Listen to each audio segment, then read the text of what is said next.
Mari kita gas!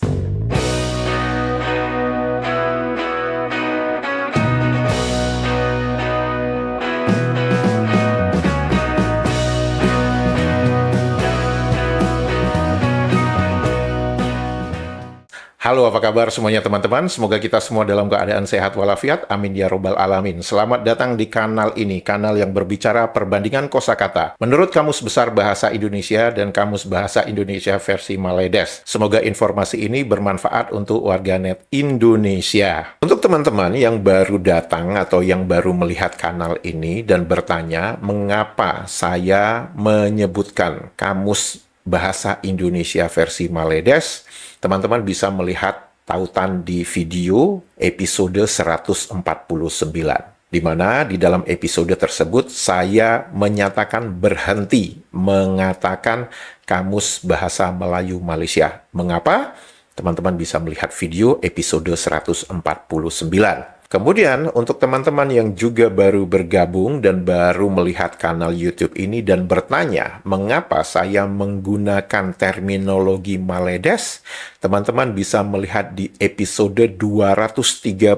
Di dalam episode tersebut, saya menjelaskan mengapa akhirnya saya menyebutkan warganet tetangga sebelah ini menjadi warganet Maledes. Sekali lagi, kepada warganet Maledes terutama yang baru bergabung, nggak usah ngebacot dulu. Lihat dulu kedua episode tersebut, sehingga Anda bisa mendapatkan gambaran yang jelas. Mengapa saya akhirnya menyebutkan Kamus Bahasa Indonesia versi Maledes, dan saya menyebutkan Maledes. Ya. Teman-teman, seperti yang saya telah utarakan sebelumnya, teman-teman seperti yang telah saya utarakan di video saya sebelumnya, bahwa di video ini saya akan berbicara bagian kedua, tutorial membuat video. Mengapa saya melakukan ini? Karena beberapa teman-teman meminta saya untuk memberikan cara-cara membuat video agar apa? Agar teman-teman bisa membuka kanal YouTube teman-teman, dan itu adalah bisa menambah wacana atau kontra narasi yang bisa kita berikan, yang bisa kita lawan kepada propaganda-propaganda omong kosong yang dilakukan oleh banyak warganet Maledes di media-media sosial. Dan seperti itu yang teman-teman ketahui, bahwa di video pertama, tutorial membuat video tersebut, saya memberikan 3 hal terpenting yang diperlukan dalam membuat video. Yang pertama tentu kamera, mau menggunakan kamera dari mana, dan kamera yang paling bagus itu adalah kamera yang teman-teman miliki, yaitu apa? Kamera yang ada di telepon genggam teman-teman. Yang kedua adalah tripod atau tatakan. Yang ketiga adalah mikrofon, dan untuk detailnya teman-teman bisa melihat di video yang ini. Untuk video kali ini, sebelum kita berbicara tentang tutorial lebih detail membuat video, kan tidak afdol tuh rasanya kalau kita tidak berbicara tentang warganet Maledes yang komentarnya itu memang ajaib, nyundul langit, songong, tapi merasa yang paling benar. Gitu. Komentar warganet Maledes ini berasal dari video pendek, di mana video pendek itu sebenarnya merujuk dari video panjang saya, episode 322. Dalam video pendek ini, saya mengatakan bahwa warganet Maledes itu sering mencoba menggunakan dong sih deh itu, namun penggunaannya itu canggung, tidak pada tempatnya, dan kita warga negara Indonesia langsung mengetahui, ini lo bukan orang Indonesia nih. Dan bahkan kalau orang Indonesia sendiri ketika mereka mencoba menggunakan kata dong sih deh itu dan tidak pada tempatnya, itu justru menjadi bahan lelucon kepada kita semua gitu. Jadi itu bukan sesuatu yang aneh gitu. Kalau orang Indonesia sendiri itu tidak mengetahui bahasa gaul atau bahasa non formal atau bahasa percakapan ya. Nah, ada satu warganet Maledes yang dia ingin dipanggil bro, itu menuliskan seperti ini. Sesama Indonesia saja, satu perkataan membawa makna yang berbeda, apalagi di antara dua negara. Sudah pasti jauh perbedaannya. Itu yang jawab bencong tua nyiur melambai ini tidak memahaminya. Pertama, dia mengatakan bahwa sesama Indonesia saja, satu perkataan membawa makna yang berbeda. Artinya apa? Dia ingin mengatakan kosakata berikutnya yang dia beri contoh itu adalah kosakata bahasa Indonesia. Mengapa? Karena dia menuliskan di atas, sesama Indonesia saja. Nah, mengenai dia memanggil saya bencong, ya itu urusan dia. Saya hanya berdoa saja, semoga tidak ada salah satu anggota keluarganya yang bencong, gitu ya. Kan kita tahu tuh, di Maledes banyak tuh jantan lembut kan. Semoga salah satu jantan lembut itu tidak ada salah satu anggota keluarganya. Tuh, saya berdoa yang baik buat kamu, bro, ya. Dia ingin bahasa Indonesia mengikuti selera dan kehendaknya saja dan menganggap bahasa Indonesia saja yang benar. Kan bodoh. Nah, kita akan menguji nih pernyataan bro ini, apakah pernyataan bro ini mempunyai dasar yang kuat ingin mengatakan bahwa dia ingin bahasa Indonesia mengikuti selera dan kehendaknya saja dan menganggap bahasa Indonesia saja yang benar. Sesama Indonesia saja, satu perkataan membawa makna yang berbeda. Lihat contoh pertama yang diberikan, sampean dalam bahasa Jawa digunakan sebagai sapaan halus untuk menunjuk seseorang yang diajak bicara. Kata ini dalam bahasa Indonesia bermakna kamu. Lu ngambil informasi ini pasti dari ChatGPT ya. Karena kalau nggak dari ChatGPT itu ada keluar kata bodoh kamu itu pasti ada keluar di sini. Copy paste ya kamu ya. Berbeda bahasa berarti berbeda budaya pula. Dalam bahasa Sunda, kata sampean merujuk pada kaki. Nah, pertama dia mengatakan sesama Indonesia saja. Kemudian dia mengatakan di sini bahasa Jawa dan bahasa Sunda. Baik, kita teruskan aja. Gering. Kata-kata kedua, jika kamu orang Jawa Tulen, pasti tahu bahwa gering itu berarti kurus. Gering tidak hanya ditujukan kepada manusia saja, pada buah. Misalnya pada kalimatnya adalah pisangnya gering-gering. Meskipun terletak pada pulau yang sama, bahasa masyarakat Jawa dan Sunda, ya, dia bandingkan Jawa dan Sunda lagi, relatif berbeda. Kata gering dalam bahasa Sunda berarti sakit. Mungkin hampir mirip ya, antara sakit dan kurus. Sekali lagi, ini kalimat kamu mengcopy paste, salin tempel dari ChatGPT. Ini bukan kalimat kamu. Kosakata berikutnya yang dia ingin tunjukkan. Wah, setiap manusia hidup pasti butuh ambekan. Ya, ambekan itu adalah kosakata bahasa Jawa yang memiliki makna bernafas. Dalam bahasa Sunda, ambekan adalah berteriak. Jadi jangan salah memilih kata jika kamu sedang berkomunikasi dengan orang daerah tertentu. Artinya, dia membandingkan kosakata bahasa Jawa dan bahasa Sunda. Berikutnya, gedang. Pisang dan papaya adalah sama-sama buah di daerah beriklim tropis. Buah ini tumbuh dan berkembang di Indonesia. Oleh masyarakat daerah Jawa, gedang berarti pisang. Sedangkan masyarakat Sunda menggunakan kata gedang untuk menyebut buah papaya. Sekali lagi, dia membandingkan antara bahasa Jawa dengan bahasa Sunda. Tulisan ini adalah copy paste aja, salin tempel. Berikutnya, ini adalah tulisan aslinya warganet Maledes yang ingin dipanggil bro ini. Sibuk ngurus bahasa negara orang, lupa ngurus bahasa sendiri. Bodoh. Nah, saya suka ya teman-teman, kalau ada warganet Maledes yang ngebacot kayak gini nih, gitu ya, yang keluar-keluar terus hanya salin tempel aja tanpa pernah mikir gitu. Apa yang dia salin tempel itu dia nggak pernah mikir. Membalas pertama itu sebenarnya ingin memberikan dia kesempatan untuk dia berpikir. Saya menuliskan seperti ini saja. Bro bangga bisa menuliskan komentar itu. Bro merasa pintar bisa menuliskan komentar seperti itu. Bro, anak Indonesia umur 7 tahun akan menertawakan tulisan bodohmu itu. Makanya bro, bodoh itu jangan dipamerkan. Mau saya tunjukkan mengapa komentar bro ini bodoh. Teman-teman, apa yang telah dituliskan oleh bro itu tadi, itu adalah sesat logika yang paling parah. Mengapa? Video saya itu berbicara tentang kosakata gaul. Kosakata non-formal yang digunakan di Jakarta pada khususnya sudah digunakan secara umum di Indonesia, yaitu dong, sih, deh. Bahasa informal. Bahasa gaul. Jadi ketika warganet Maledes bro ini memberikan contoh gedang, ambekan, gering, sampean, itu konteksnya tidak sama. Warganet Maledes ini memang mereka tidak mengetahui konteks suatu kalimat itu kemana.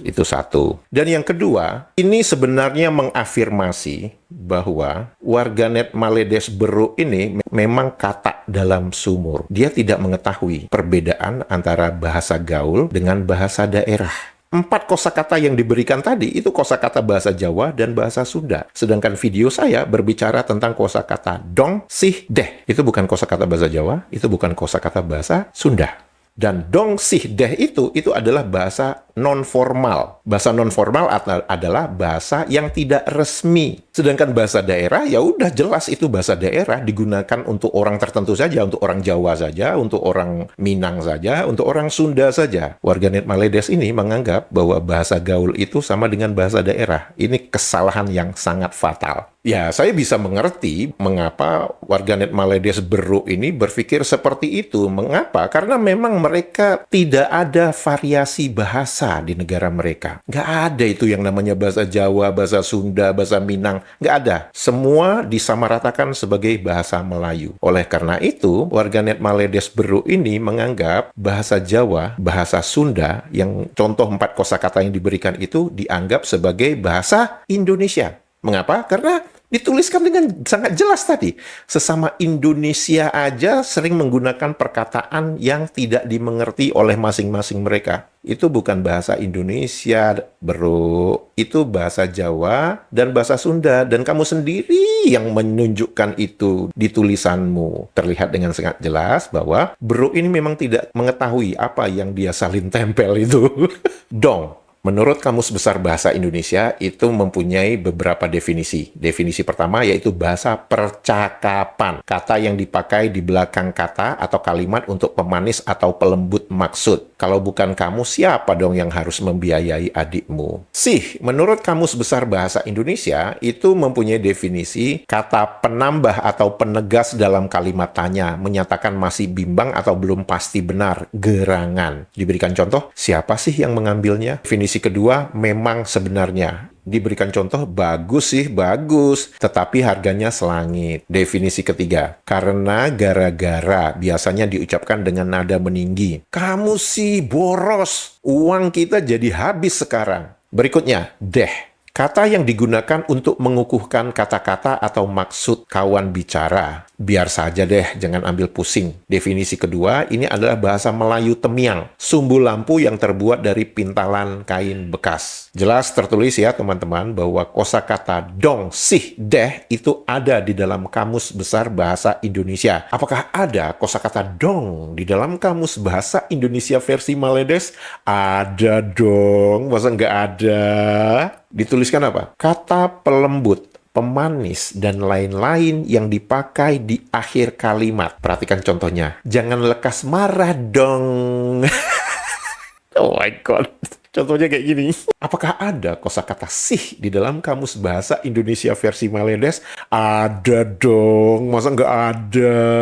Didefinisikan apa? Memang tentu. Perhatikan definisi di Kamus Bahasa Indonesia versi Maledes ini dan coba perhatikan di definisi kedua kosakata sih di dalam Kamus Besar Bahasa Indonesia. Memang sebenarnya. Niru nggak? Niru. Dan kalau teman-teman perhatikan, di Kamus Bahasa Indonesia versi Maledes, sih itu disinonimkan dengan si keempat. Sekarang mari kita lihat, emang ada gitu si keempat di dalam Kamus Bahasa Indonesia versi Maledes? Nggak ada. Teman-teman bisa lihat sendiri nih, ada nggak si empat? Nggak ada. Nah, menunjukkan kembali ya, kalimat terakhir yang digunakan oleh Beruk Maledes ini yang mengatakan saya bodoh, dan di akhir kalimat saya mengatakan, makanya Beruk, bodoh itu jangan dipamerkan. Mau saya tunjukkan mengapa komentar Beruk itu bodoh. Ini untuk apa? Ada kosakata dong, sih, deh di dalam kamus kalian. Kalian tidak menggunakan kosakata itu. Saya mengerti. Warganet Maledes Beruk ini, kalau setiap pertanyaan yang diawali mengapa atau kenapa, dia tidak akan bisa menjawabnya. Itu otaknya itu langsung macet aja udah. Itu langsung nggak bisa mikir gitu. Mengapa? Iya, mengapa ya? Gitu.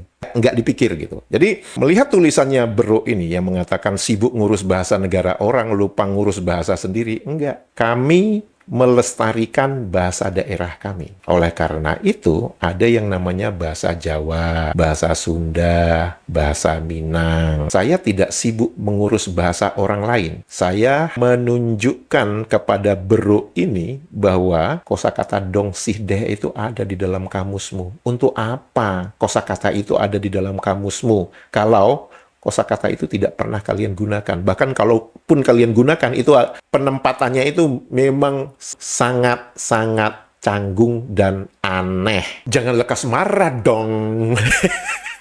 Makanya bro, bodoh itu jangan dipamerkan. Ya, baik teman-teman, itu sudah selesai ya. Kita berbicara tentang warganet Maledes yang memang bebal ini ya. Biarkanlah dia hidup dengan kebodohannya dan kebebalannya. Dan ya kita tampolin aja, kita jadiin bahan lelucon aja. Obat awet muda.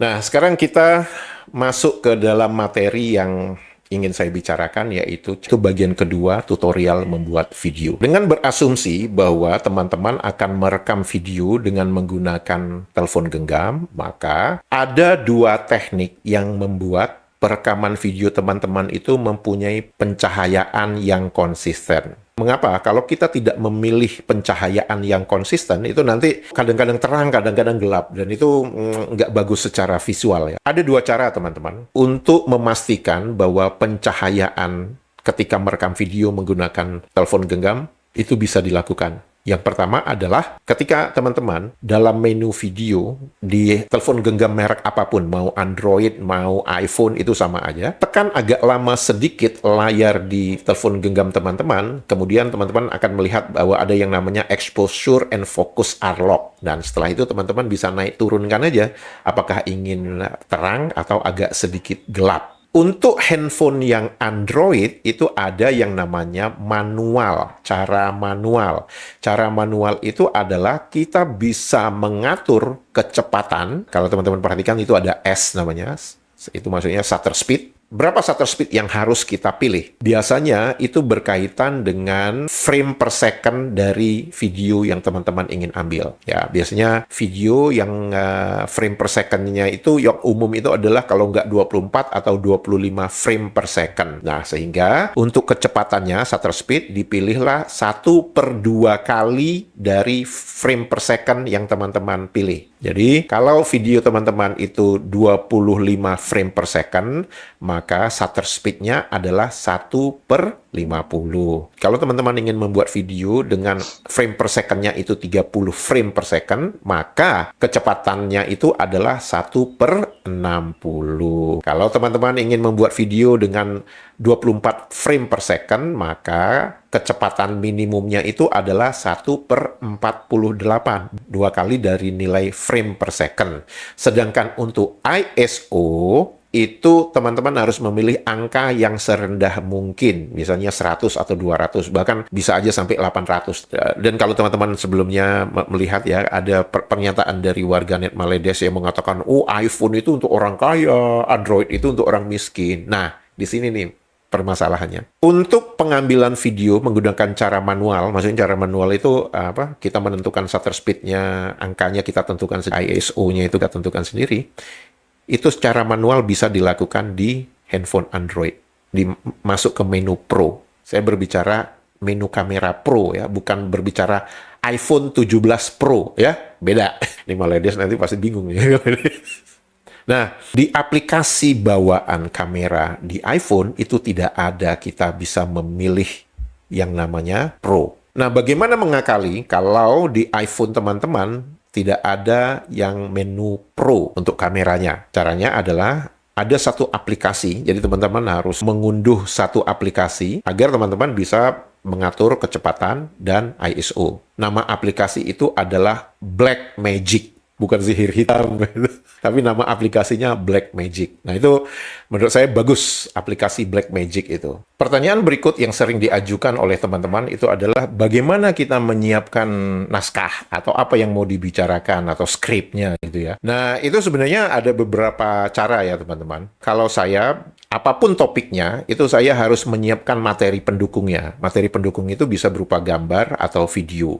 Kemudian setelah saya menyiapkan semua materi pendukung, baru dari situ nanti saya akan membuat skripnya atau alur ceritanya itu apa begitu. Nah, cara pembuatan alur cerita itu ada beberapa metode, teman-teman. Metode pertama itu ada yang namanya menuliskan dalam bentuk poin-poinnya aja. Jadi apa? Hal-hal yang penting aja. Jadi kayak kalau dalam bahasa Inggris disebutkan bullet point ya. Jadi hal-hal yang penting saja. Misalkan oke, pertama jangan lupa mengucapkan Maledes misalnya gitu. Dalam bentuk poin-poin saja. Jadi dari situ nanti begitu kita melihat bullet point itu, kita akan mengetahui, oh ya ini saya harus berbicara tentang ini, tentang itu. Atau kalau ada yang teman-teman yang susah mengingat Bahkan dengan bullet point aja kadang suka kosong gitu. Hah?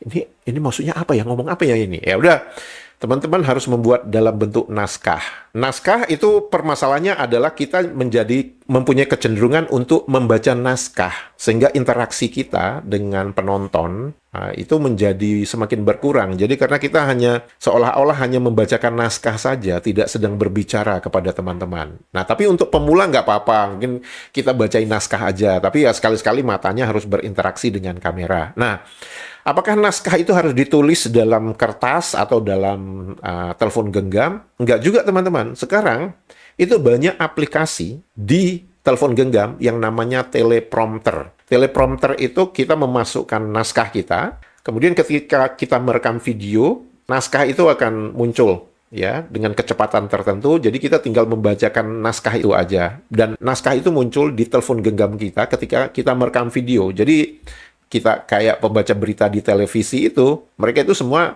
hampir semuanya membaca gitu. Makanya mereka ada yang memegang kayak mengontrol kecepatan pergerakan teksnya itu gitu ya. Nah, itu kalau ingin menggunakan teleprompter ya. Jadi ada banyak cara kalau untuk teman-teman misalkan supaya tidak lupa dengan apa yang ingin dikatakan atau disampaikan. Kalau untuk saya sendiri, kombinasi antara saya membuat bullet point dengan saya tidak menggunakan atau sama sekali tidak membaca bullet point itu. Nah, ini sebenarnya konsepnya sama, teman-teman, kalau teman-teman sedang menyiapkan sebuah presentasi gitu ya kan. Kalau saya ketika melakukan presentasi, saya tidak ingin terlalu banyak tulisan-tulisan di slide saya itu, ya, di tampilan setiap slide dari presentasi saya. Saya hanya ingin menunjukkan gambar aja. Nah, dari gambar itu nanti saya bisa cerita macam gitu. Nah, bahkan untuk menyiapkan video tutorial kedua ini, saya juga menyiapkan naskah nih, teman-teman. Nih, ya, saya tulis dalam bentuk naskah. Mulai saya tulis dalam bentuk bullet point, kemudian nanti ada bagian tertentu, saya ingin membuat dia lebih detail. Nah, itu adalah caranya untuk mengingat apa yang akan kita bicarakan di dalam sebuah video. Tahap berikutnya adalah bagaimana kita ingin merekam videonya. Apakah kita ingin merekam videonya itu adalah, ya udah kita rekam videonya aja, setelah itu nanti file dari video itu, biasanya dalam bentuk format MP4, MP4, kita edit video tersebut di dalam piranti lunak penyuntingan video. Untuk di telepon genggam itu ada yang namanya CapCut atau VN. Ya, itu dua piranti lunak yang menurut saya itu bagus untuk kita bisa menyunting video di telepon genggam. Itu metode pertama. Jadi metode pertama itu adalah kita merekam video saja. Jadi tidak ada gambar atau tidak ada video pendukung. Ketika kita berbicara tentang sesuatu materi, misalkan ketika saya tadi berbicara tentang kosakata dong, sih, deh, itu saya sudah menyiapkan materi pendukungnya tadi, yaitu misalkan gambar yang menunjukkan definisi kosakata dong, sih, deh di dalam Kamus Besar Bahasa Indonesia dan Kamus Bahasa Indonesia versi Maledes. Sehingga ketika nanti suara saya dalam video itu berbicara tentang kosakata tersebut, itu saya sudah menyiapkan materi pendukungnya tadi. Atau bisa aja dalam bentuk video. Nah, apa kelebihannya kalau kita merekam hanya video saja, tidak ada kita menambahkan apa-apa materi pendukungnya sebelum nanti kita menyuntingnya itu di dalam piranti lunak penyuntingan video. Keuntungannya adalah kita itu lebih fleksibel ya, teman-teman. Jadi lokasinya itu kita bisa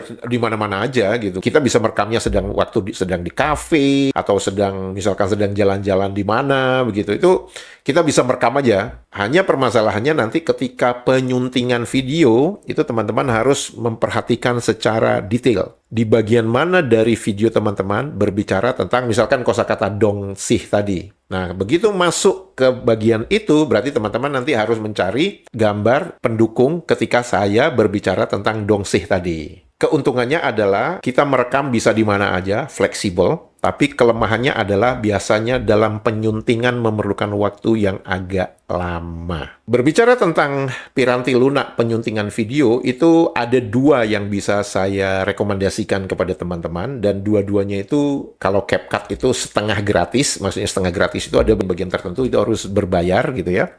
Dan yang kedua itu ada yang namanya piranti lunak VN, dan itu juga gratis. Bagaimana penggunaan CapCut dengan VN itu pada prinsipnya sama saja, teman-teman. Prinsip pertama adalah teman-teman harus mengunduh video yang sudah teman-teman rekam. Itu pertama. Nah, begitu teman-teman sudah memasukkan video tersebut di dalam masing-masing aplikasi, teman-teman nanti bisa memasukkan apakah itu foto, apakah itu video sebagai pendukung narasi yang teman-teman ucapkan di dalam video tersebut. Pertama-tama saya ingin menunjukkan aplikasi VN. Dan teman-teman new project, kemudian setelah itu mengizinkan agar VN bisa mengakses semua foto atau video teman-teman. Kemudian sudah, panggil aja video yang sudah teman-teman rekam itu, ya.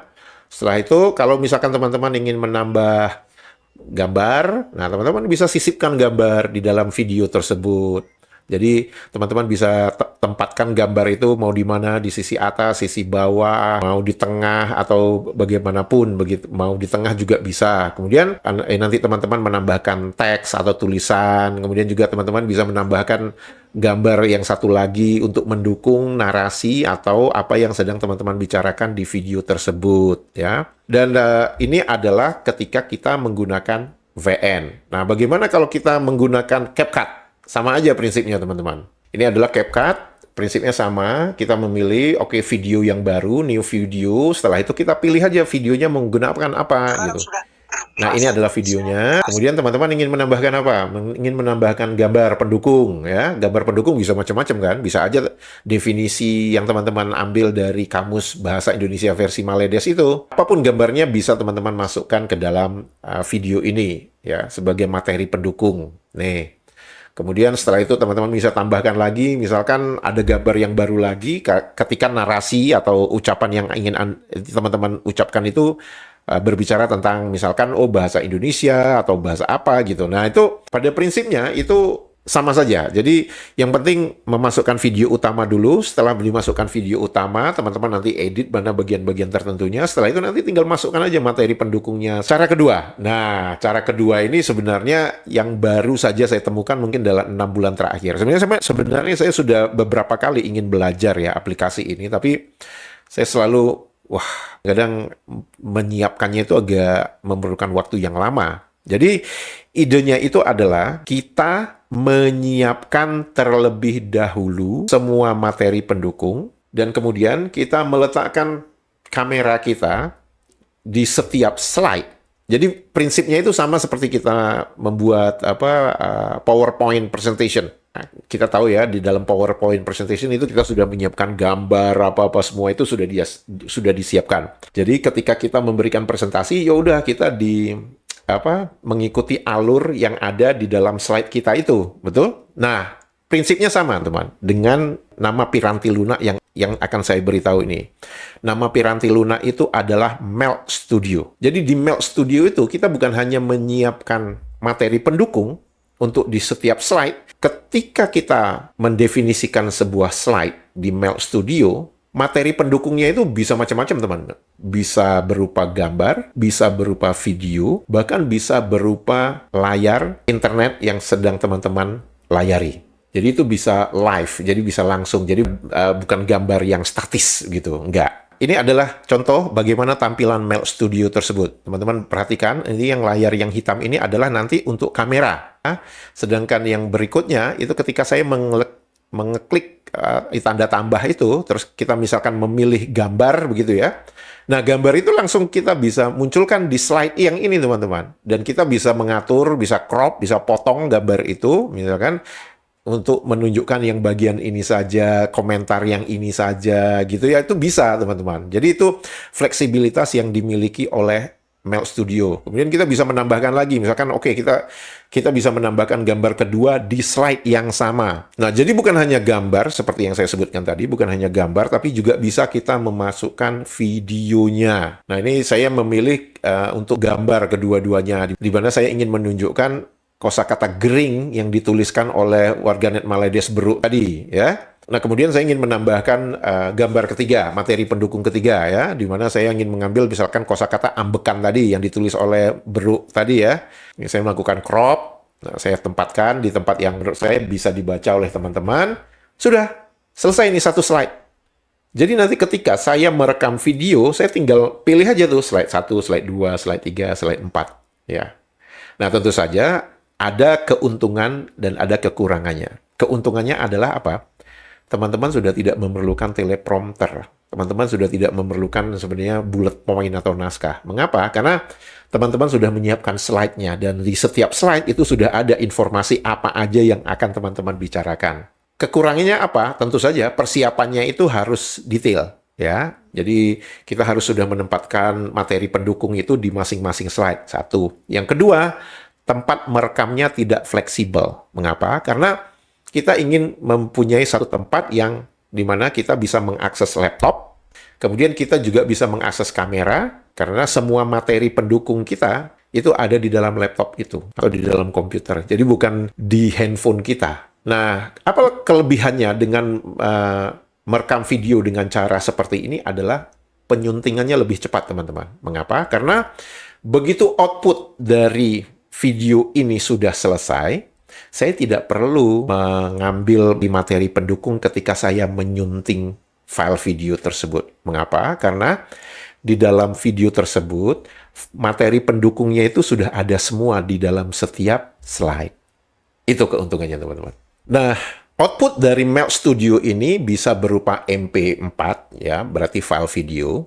Nah, setelah itu, kita bisa menggunakan CapCut atau VN tadi untuk mengedit file MP4 dari output Melt Studio tadi. Dah, selesai itu. Jadi tidak perlu lagi memanggil materi pendukungnya mana-mana. Udah nggak perlu itu.